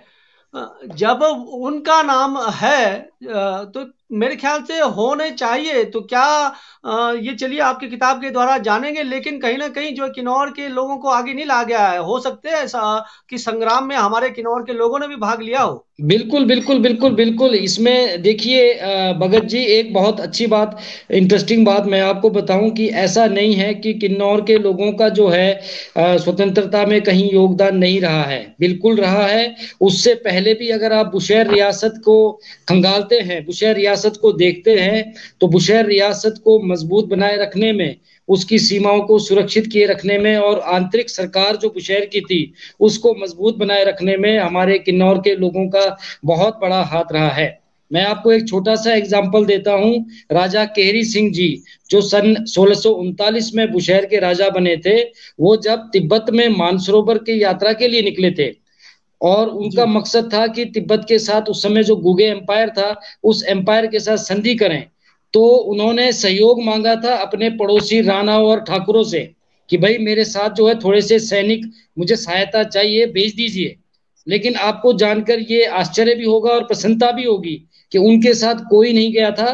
किन्नौर के लोग उनके साथ तिब्बत गए थे, मानसरोवर की यात्रा के लिए गए थे राजा केरी सिंह जी के साथ। तो ये सब बातें जो है जो हमारी पुस्तक आएगी किन्नौर का इतिहास, उसमें ये बखूबी लिखा जाएगा। और बहुत शोध का विषय है, क्योंकि अगर मैं यहाँ पे अभी आपको बहुत सारी बातें डिस्क्लोज करूं तो शायद ये जल्दबाजी होगी। अभी इस पे और ज्यादा शोध गहराई से मैं कर रहा हूँ। जी, बहुत खूब। आपके द्वारा हम समझ भी रहे, शायद कहीं ना कहीं ये निकल कर आएगा कि किन्नौर के में भी स्वतंत्रता सेनानी रहे हैं। चलिए हम आपकी पुस्तक का इंतजार करेंगे। मुकेश सर जी, आप जो है एक रचना सुनाए हमारे मंच को। आप बहुत बेहतरीन रचनाएं, आप जो है आजकल तो दोहे भी लिख रहे हैं, आप बहुत बेहतरीन दोहे लिख रहे हो आप। जी, बिल्कुल बिल्कुल। मैं जैसे ही कोई ग्रुप हमें इनवाइट करता है तो हम उस तरफ ही चले जाते हैं। क्या तो बात है। आजकल दुआ का दौर चल रहा है, तो जी सबसे पहले सुनाना चाहूँ, शिवरात्रि पर दुआ लिखा है। जी, जरूर। शिवरात्रि का दिन आया है, शिवरात्रि बना खास, तांडव देख शिव बन नशे में बनवास। व्रत करते सभी को पता, शिव आज आएंगे, नृत्य गायन वादन में शिव मंदिर जाएंगे। दूध से मलेंगे आज, शिवलिंग स्थापित कर, सारी रात अंधेरी शिवरात्रि की शिव पर। तो इसके साथ ही में एक और त्योहार है महिला दिवस पर। जी जरूर सुनाइए। ममता वात्सल्य रस में नारी तुम हो श्रेष्ठ, प्रेम की प्रतिध्वनि पुरुष समता है। महिलाएं गृहस्थ जीवन परिवार समेत अब पारिश्रमिक करे पालन, शोभा बढ़ाते भव्य। नारी का कर सम्मान हम वचनबद्धता से सब। महिला दिवस देखभाल कर हाथ बटाएं अब। महिला पुरुष से पूरक समाज रूपी जहां, कोई नहीं रहे असहाय महसूस कर वहां। धन्यवाद जी। वाह जी, बहुत सुंदर जी। बहुत अच्छे मुकेश जी, बहुत अच्छा आपने शिवरात्रि के ऊपर ये चलिए परिचर्चा के साथ हमारे मुकेश जी है। मुकेश जी आप मंच में बहुत बेहतरीन आजकल जो है उर्दू अंदाज में लिख रहे हो, तो हम आपकी रचनाएं पढ़ते हैं। तो चलिए आज आप कुछ अपनी ओर से जो आपको बेहतरीन लगता है वो जरूर सुनाए। ये कुछ खास नहीं है, ऊपर तो मैं इतना लिखता ही नहीं हूँ, कहीं एक आध शब्द हिंदी में लिखता हूँ तो उसमें आता होगा। तो मैं आपको सुनाना चाहूंगा कुछ, कोरोना से संबंधित कुछ सुनाना चाहूंगा। आजकल वैक्सीन आ रही है, आ गया है अब तो हमें भी लगना है, शायद 45 से ऊपर वालों को सभी को लगेगा। तो कविता का शीर्षक है जिंदगी की बूंद। ये कोरोना काल की घटना है।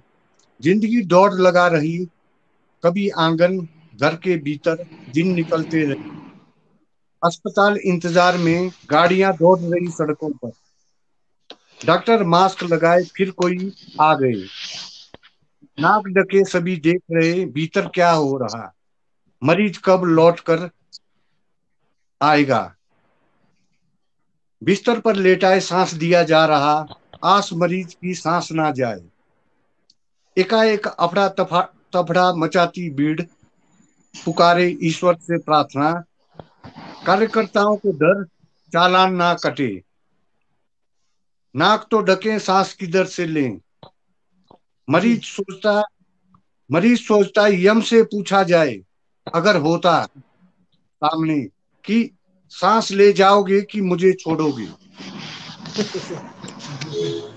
अब सांस चलती है, अब सांस चलती रहे, कुछ कमी वैक्सीन की हो, वैक्सीन पहुंचते सभी सांस चलता रहा, क्या बात है। अब डर किस बात का, कभी भूल गए बीमारी जी दस्तक दी है वैक्सीन ने, सांस तो बचेगा सभी का, साथ डॉक्टर भी बचेंगे, अस्पताल को अभी बहुत काम है करना, जितने बचे उनको भी सुरक्षित रखना होगा, सांसों में वैक्सीन बूंद बूंद समाना होगा।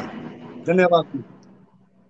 बहुत खूब, बहुत बेहतरीन। चलिए अभी हम कोरोना से मुक्त हुए नहीं है, कोरोना अभी भी बहुत कहर कर रहा है। वैक्सीन आ गया है लेकिन अभी समय लगेगा, तब तक मास्क तो हमें को पहनना पड़ेगा। यमराज भले ही हमारे को उठा ले लेकिन मास्क सहित हमारे को उठा ले तो बहुत बेहतर रहेगा। चलिए अर्जुन जी हमारे साथ जुड़े हैं। अर्जुन जी आपको मेरी आवाज आ रही है तो आप अपनी कुछ विचार हमारे मंच को रखना चाहते तो पहले आप अपना विचार रखिए। हमारे किन्नौर के जो युवा पीढ़ियां जो है लेखनी की ओर नशा की ओर कुछ ज्यादा जा रहे हैं, उनके ऊपर आप कुछ कहना चाहेंगे और युवा पीढ़ी अगर इस प्रकार के लेखक बनकर लेखकी के द्वारा मंच में आते तो उनका हम किस प्रकार से संबोधित मतलब हौसला अफजाई करें। आप अपना थोड़ा सा यहाँ पर अपना जो है एक अनुभव और आने वाली पीढ़ी को थोड़ा सा मंच में अपना प्रतिक्रिया बताएं सर।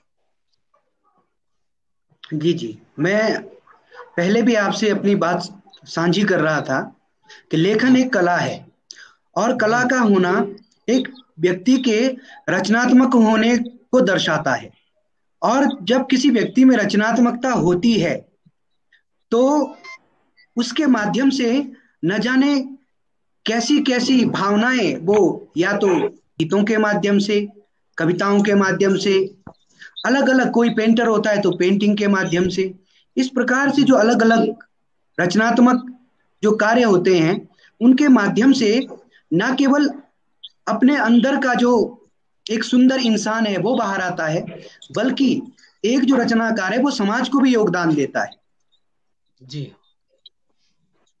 जैसे एक साहित्यकार है, कहा जाता है कि साहित्य समाज का दर्पण है। साहित्यकार समाज को एक आईना दिखाता है कि हम किस रास्ते जा रहे हैं। हमारा अपना जो दृष्टिकोण है, हमारी जो संस्कृति है, उस संस्कृति से क्या हम चीजें सीख कर आगे ले जानी है, वो एक साहित्यकार हमें बखूबी बताता है। साहित्यकार हमें इतिहास भी बताता है, वर्तमान भी बताता है और भविष्य भी बताता है। इस प्रकार से समाज को अपना योगदान प्रदान करता है। तो इसीलिए कला का होना बहुत ही आवश्यक है। चाहे वो कला कोई गाना गाने के माध्यम से हो सकती है, पेंटिंग हो सकता है, या फिर कोई आर्ट एंड क्राफ्ट का कोई कला हो सकती है, एक कवि हो सकता है, शायर हो सकता है, कहानीकार हो सकता है, या फिर कोई जैसे अखबारों में कॉलम लिखते हैं, आर्टिकल्स लिखते हैं। इस प्रकार से जब हमारी ऊर्जा सही दिशा में लगेगी तो जिस ऊर्जा को समाज के योगदान के लिए प्रयोग होना था वो सही जगह लगेगी। यदि ऊर्जा रचनात्मकता में नहीं लगेगी तो ऊर्जा कहीं ना कहीं खर्च होनी है तो विध्वंस का कारण बनती है। तो वही ऊर्जा जो है समाज के लिए हानिकारक सिद्ध होती है। इसीलिए आवश्यक है कि ना केवल युवा पीढ़ी बल्कि हर एक व्यक्ति जो अपने आप को खोजे कि मैं कौन हूं, मैं क्या हूं, मेरे अंदर क्या हुनर है, मैं अपने आप को कैसे परिष्कृत कर सकता हूं, तो वो अपना योगदान जो है अपनी कला के माध्यम से, अपनी रचनात्मकता के माध्यम से समाज को दे सकता है और समाज के लिए वो रचनात्मक सिद्ध हो सकता है। जी, इसीलिए यही मेरा संदेश युवा पीढ़ी से है कि आप अपनी जो ऊर्जा है उस ऊर्जा को सकारात्मक बनाए रखें और उस ऊर्जा को सही जगह प्रयोग करें। और ये सब चीजें जो हैं, कहते हैं ना कि कर्म करने से ही सिद्ध होता है। जब हम किसी कार्य को करते हैं तो तभी वो उसका फल हमें प्राप्त होता है। तो जब इस ओर हम जाएंगे तो कहते हैं ना कि एक आध्यात्म में कहा जाता है कि जब हम ईश्वर की तरफ एक कदम बढ़ाते हैं तो ईश्वर 100 कदम हमारी तरफ बढ़ाते हैं। तो जब हम कला या रचना की तरफ एक कदम बढ़ाएंगे तो अपने आप जो है, कहते हैं ना कि इतनी शिद्दत से मैंने तुम्हें पाने की कोशिश की है कि जर्रे जर्रे ने मुझे तुमसे मिलाने की साजिश की है। If you want something the whole universe will conspire to help you. अगर सही मायने में यदि हम सकारात्मक दृष्टिकोण लेकर समाज को कुछ योगदान देना चाहते हैं तो ये पूरी कायनात आपका साथ देगी, ये पूरी कायनात उसके लिए साजिशें शुरू कर देगी किस प्रकार से आपकी हेल्प हो और आपका कार्य सिद्ध हो। धन्यवाद। चलिए जाते जाते आप बेहतरीन अंदाज में जो है प्रस्तुत कीजिए एक दो रचनाएं आप। जी धन्यवाद। मैं एक किन्नौर पर मैं लिखता रहा हूं तो वही एक कविता आपको सुनाता हूं। जी, जो हमारा किन्नौरी नृत्य है उस पर मैंने एक कविता लिखी है, उसका शीर्षक भी किन्नौरी नृत्य है। कदम से कदम मिलाकर हाथों में हाथ डालकर, ढोल नगाड़ों की ताल पर, शहनाई की मधुर तान पर, किन्नौरी गीतों में हो मगन, मिलकर नाचते हैं जन जन किन्नौरी नृत्य। क्या बात है। हम एक हैं अनेक नहीं। एक एक पंक्ति को बड़ा गौर से सुनिए कि हम एक हैं अनेक नहीं, मानव श्रृंखला बताती यही, सबका ये स्वागत करती, सबका ये स्वागत करता, देव धुरी पर रहे घूमता, देव भक्ति का मार्ग बताए, देवताओं को संग नचाए किन्नौरी नृत्य। क्या बात कि कभी घटे कभी बढ़ता, हृदय प्रेम से भरता, अलौकिक प्रेम की श्रृंखला, नर नारी में भेद न करता, देवालू नाचे चमर घुमाकर, संग नाचे धरती अंबर किन्नौरी नृत्य। तेज चले या धीरे कदम, नाचेंगे मिलजुल कर हम, सब किन्नौरे भूले गम, चेहरे चमके हैं चमचम, अधरों पर मुस्कान सजाए, जीवन को खुशहाल बनाए किन्नौरी नृत्य। ये किन्नौर पर एक कविता थी। बहुत खूब सर, बेहतरीन। आधुनिक इसमें हमारी जो है नृत्य भी थोड़ी सी चेंज हो गई अब। जी, समय के साथ बिल्कुल जी, मॉडर्नाइजेशन जिसे कहते हैं कि आधुनिकता का प्रभाव पड़ रहा है। एक मुक्त नज्म है, मैं जल्दी जल्दी सुनाता हूं, समय नहीं लूंगा। कोई बात नहीं सर, सुनाइए। एक है चेहरा और कितने ही नकाब हैं। बिल्कुल गौर फरमाइएगा कि एक है चेहरा और कितने ही नकाब हैं, अंदर से कुछ बाहर से कुछ जनाब हैं, जुबान और करम में कोई राबता नहीं जी, जुबान और करम में कोई राबता नहीं, इन बेतरतीबों के अलग ही आदाब हैं कि ना जाने क्या क्या दबा रखा है दिलों में, ना जाने क्या क्या दबा रखा है दिलों में, कहने को तो कहते हैं खुली किताब है, अंदर से कुछ बाहर से कुछ जनाब है। झूठा गरूर होता हुस्नो जमाल का, झूठा गरूर होता हुस्नो जमाल का, पानी के बुलबुले से पानी शबाब हैं, एक है चेहरा और कितने नकाब हैं। क्या बात है, क्या बात है। वो क्या सहारा बनेंगे मुफलिसों के, वो क्या सहारा बनेंगे मुफलिसों के। ताशी जी गौर फरमाइएगा कि वो जी जी क्या जी जी सहारा बनेंगे मुफलिसों के, जिनके अपने ही सब खाने खराब हैं, अंदर से वाह कुछ वाह वाह, बाहर क्या से बात, कुछ जनाब है। बहुत बहुत अच्छा, बहुत अच्छा, बहुत अच्छा, गौर फरमाइएगा कि फितरती लूटते हैं जमाने को बेहिसाब। मेरा इशारा समझ जाइएगा, कभी इशारों में बात कहता है कि फितरती लूटते हैं जमाने को बेहिसाब, अपनी जब आए तो बताते हिसाब हैं, अंदर से कुछ बाहर से कुछ जनाब है। बाहर से कुछ, बाहर से कुछ जनाब है। बहुत अच्छा, बहुत अच्छा। बड़ा कुछ खास मिसरे हैं, तो मैं आपका गौर चाहूंगा कि मिल जाएगी जन्नत मारकर मासूमों को, मिल जाएगी जन्नत मारकर मासूमों को, ऐसी सोच वाले ही आतंकी कसाब हैं, बिल्कुल एक है चेहरा और कितने नकाब हैं।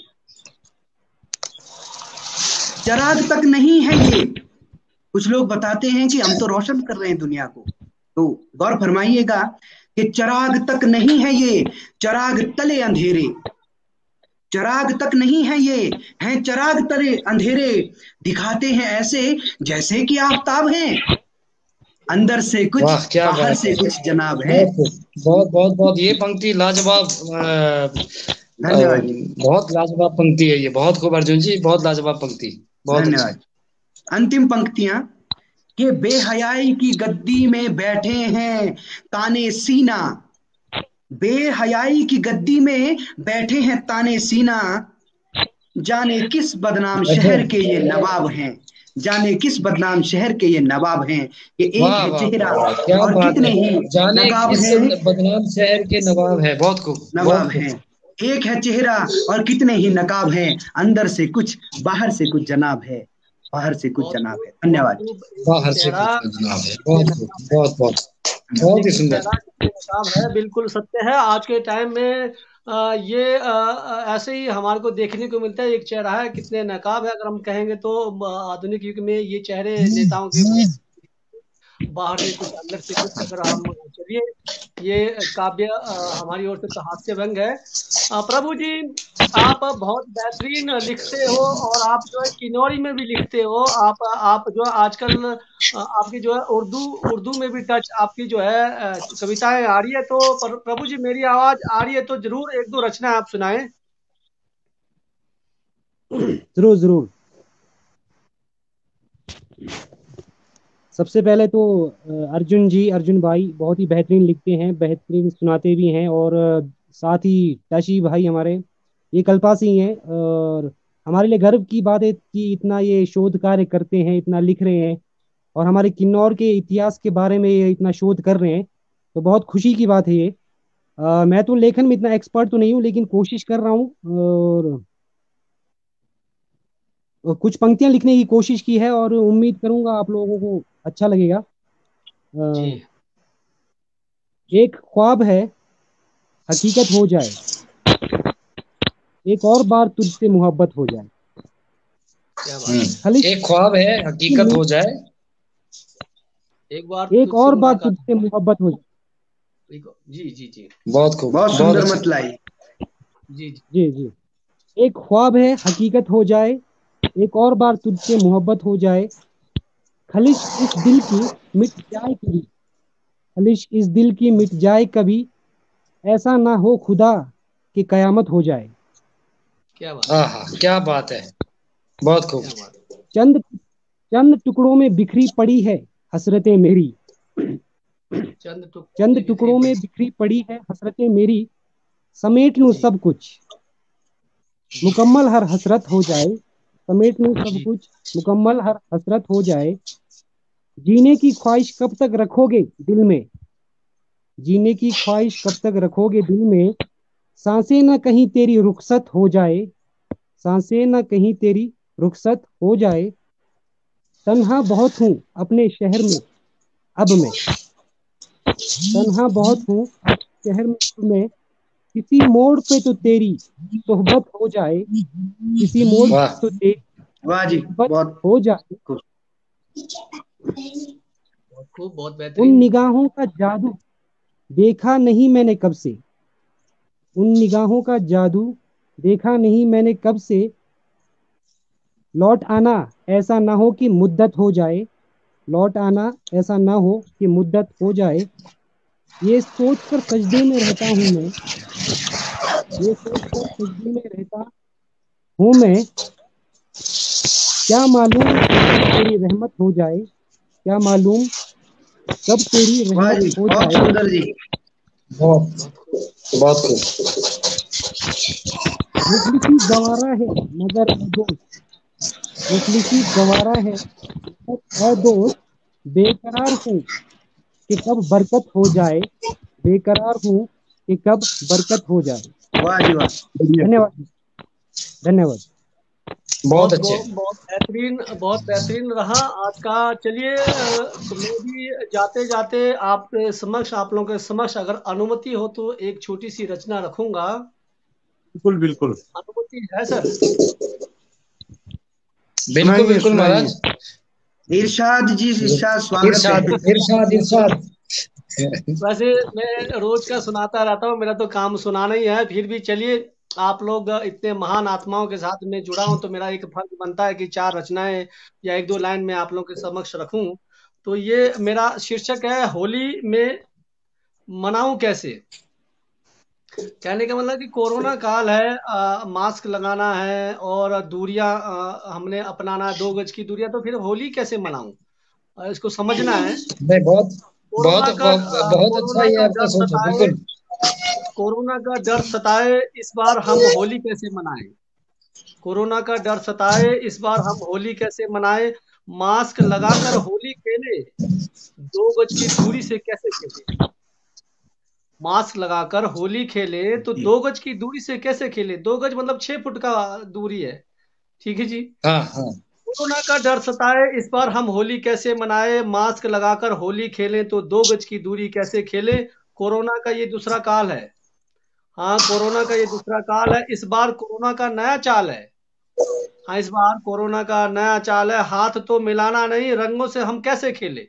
हाथ तो मिलाना नहीं, रंगों से हम कैसे खेले। 2020 के सारे त्योहार मनाए नहीं, हाँ 2020 के सारे त्योहार मनाए नहीं, 2021 की होली फिर क्यों मनाए।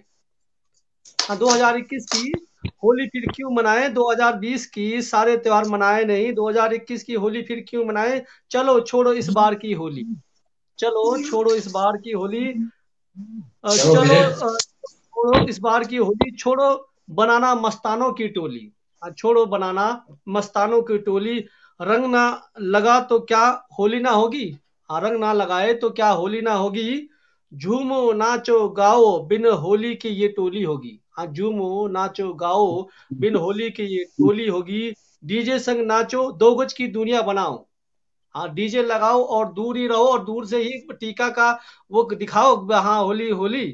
हाँ डीजे संग नाचो गाओ बिन होली की ये टोली होगी।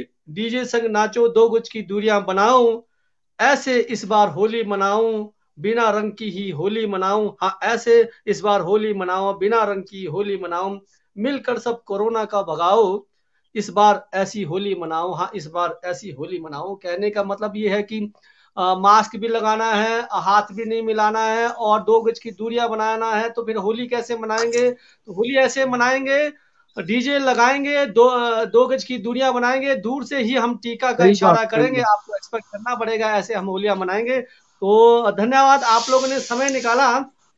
जाते जाते टाशी जी मैं आपसे ये कहना चाहूंगा कि हमारे किन्नौर के जो युवा पीढ़ी है जो नशे की ओर जा रहे हैं, और जो हमारे रचनाकार जो कुछ महिलाएं हमारे साथ जुड़ती है बाद में लेफ्ट हो जाते हैं, क्या उनको घर से प्रोत्साहन नहीं मिल रहा है या फिर उन्हें समय नहीं मिल रहा है, या उन्हें जो है कोई दिक्कतों का सामना करना पड़ रहा है। और नई जो पीढ़ियां हैं जो अभी तक हमारे किन्नौर में मुझे 1 साल हो गया है कि हमारे को शायद साहित्य मंच चलावे, लेकिन नए लोग नहीं जुड़ पा रहे। इस पर आप थोड़ी सी टिप्पणियां करेंगे, क्यों कवियों की महफिल में लोग जुड़ना नहीं चाहते। जैसे कि आज हम देख रहे हैं कि 35 लोग जुड़े हैं, अगर कोई और मंच होता तो यहाँ 200 लोग होते।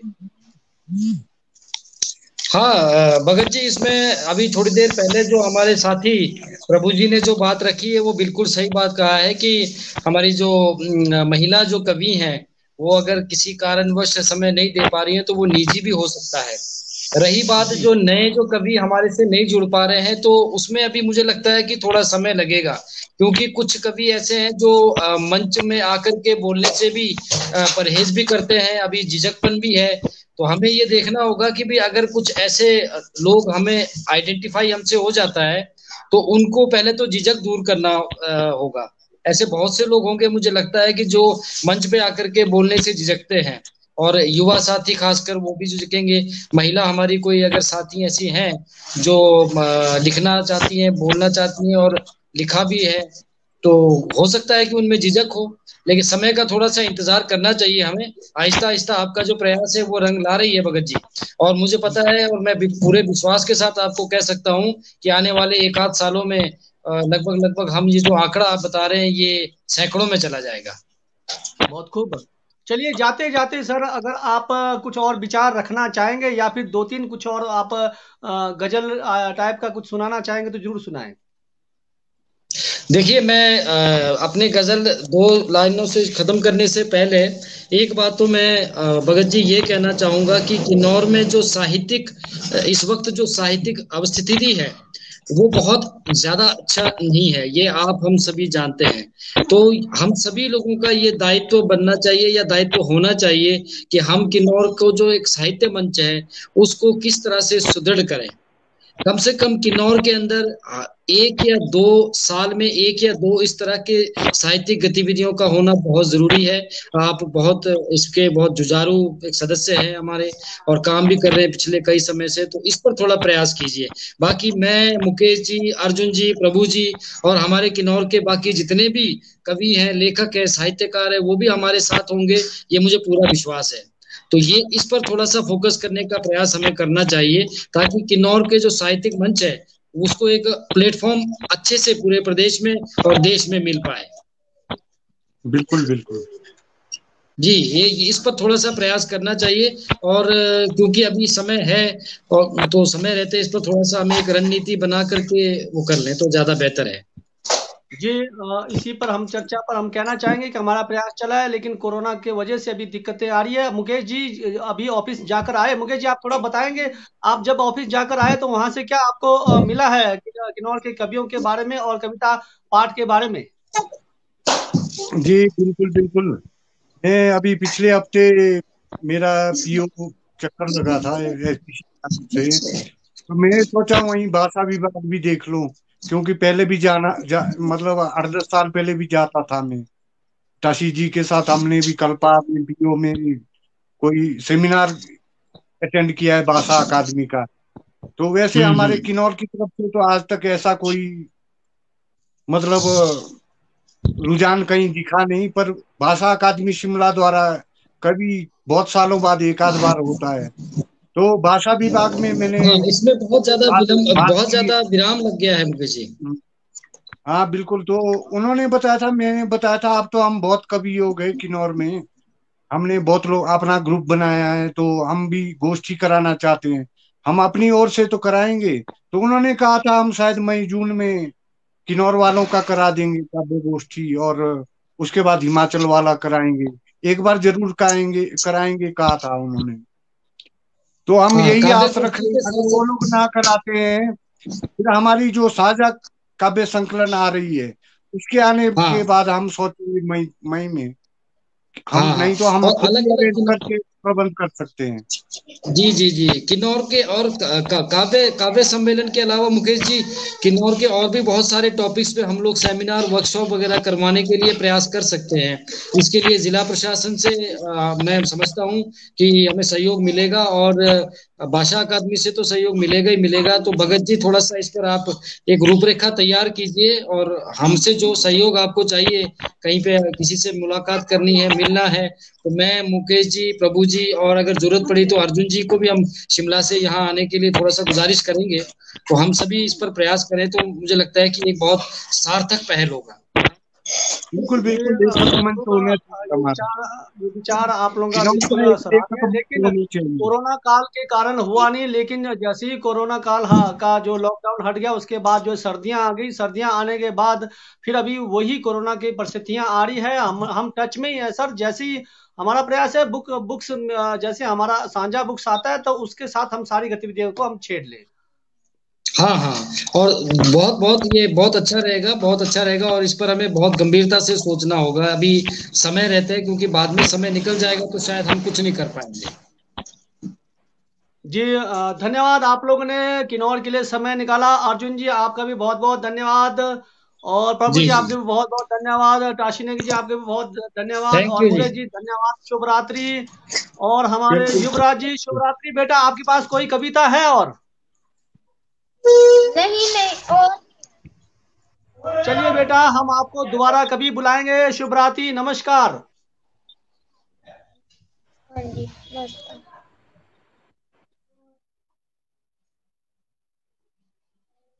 हमारा पहला प्रयास था कि किन्नौर के कवियों के साथ साथ हिमाचल के और देश के जो कवियों को भी इस मंच के द्वारा लेकर आए। हमारा ये पहला जो एपिसोड है रूबरू कवियों की महफिल एपिसोड, जो आज शुक्रवार से हमने शुरुआत किया है, ये महीने के अंतिम शुक्रवार में होगा।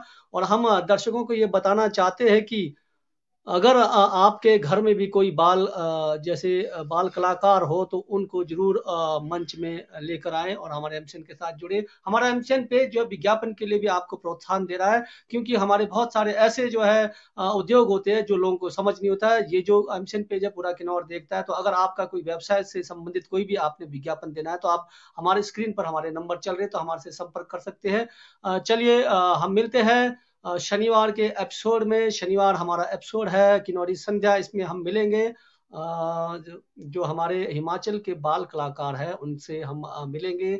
और साथ में रविवार रविवार का एपिसोड है किन्नौरी संध्या, उसमें हम तांत्रा जो बॉयज जो हमारे साथ है, ज्ञान नेगी जी के जो टीम है वो हमारे साथ जुड़े रहेंगे। तब तक के लिए नमस्कार। मैं राम भगत नेगी किन्नौर से। जय हिंद।